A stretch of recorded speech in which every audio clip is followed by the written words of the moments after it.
चॅनलच्या दर्शकांना मला smart robotic rollator तर वृद्ध अंध व अपंगांच्या जीवनासाठी या मुलीने या विद्यार्थिनीने बनवलेला आहे आणि या त्यांचे वडील. तर मॅडम तुम्ही आम्हाला तुमचं नाव, तुमचं शाळेचं नाव आणि गावाच्या जिल्ह्याचं नाव सांगा आणि याचं सर्व उद्दिष्ट वगैरे सर्व भूमिका स्पष्ट.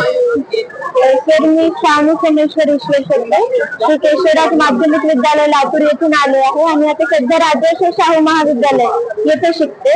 माझ्या प्रोजेक्टचे नाव आहे स्मार्ट रोबोटिक रोलेटर. आपण पाहतो की केंद्र सरकारने अनेक योजना राबवलेल्या आहेत. त्यापैकी एक योजना म्हणजे जन आरोग्य योजना. त्याबरोबर 3 स्मार्ट इनिशिएटिव्ह आहेत, स्मार्ट सिटी, स्मार्ट ऍग्रिकल्चर आणि स्मार्ट मेडिसिन. तर स्मार्ट मेडिसिन या इनिशिएटिव्हच्या अंतर्गत मी हा प्रोजेक्ट तयार केलेला आहे. तर सर आज आपण पाहतो की ग्लोबल पॉप्युलेशन आहे 7.8 बिलियन आणि त्याचे 10% सध्या ओल्ड एज पीपल्स आहेत आणि WHO एस्टिमेशन नुसार 2050 पर्यंत 22% पर्यंत जाऊ शकतं.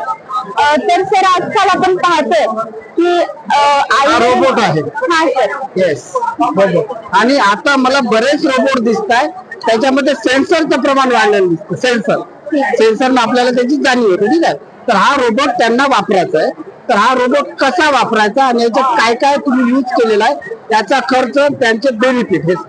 ठीक आहे सर. तर आजकाल आपण पाहतोय की वय जसं जसं वाढतंय तसं आधाराची गरज भासते आई वडिलांना.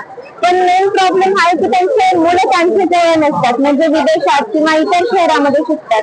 मग त्यांना एकलकोंड आयुष्य जगावं लागतं. अगदी त्याचप्रमाणे अपंग आणि अंध व्यक्तींना सुद्धा त्यांचे स्वातंत्र्य गमवून जगावं लागतं. म्हणजे छोट्या छोट्या गोष्टींसाठी सुद्धा दुसऱ्यांवरती डिपेंडन्स राहावं लागतं.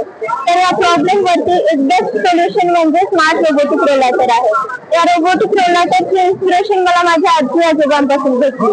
म्हणजे माझ्या आजोबांना दिसत नव्हतं, त्यांना दृष्टीदोष होता आणि माझ्या आजीला चालता येत नाही आणि त्याबरोबरच त्यांची जी मुलं आहेत ते त्यांचं वेळ राहत नाही. म्हणजेच एकूणच त्यांना दररोजचं आयुष्य जगणं सुद्धा खूप कठीण आहे. म्हणजे छोट्या छोट्या गोष्टींसाठी त्यांना दुसऱ्यावर अवलंबून राहावं लागतं. तर त्यांची ही समस्या मला मुळातून नष्ट करण्यासाठी स्मार्ट रोबोटिक रोलेटर हे डिझाईन केलेलं आहे मी.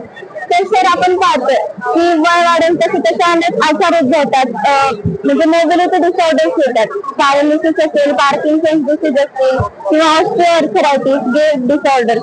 तर यावरती बेस्ट सोल्युशन म्हणून रोबोटिक रोलेटर. यावरती सोल्युशन काढण्यासाठी सगळेजण वॉकर्स, व्हीलचेअर्स यूज करतात. पण वॉकर्स यूज करताना आपल्याला त्यांना उचलून ठेवावं लागतं किंवा स्टेअर क्लाइंब करू शकत नाही. व्हीलचेअर यूज करताना कोणीतरी मागून ढकलावं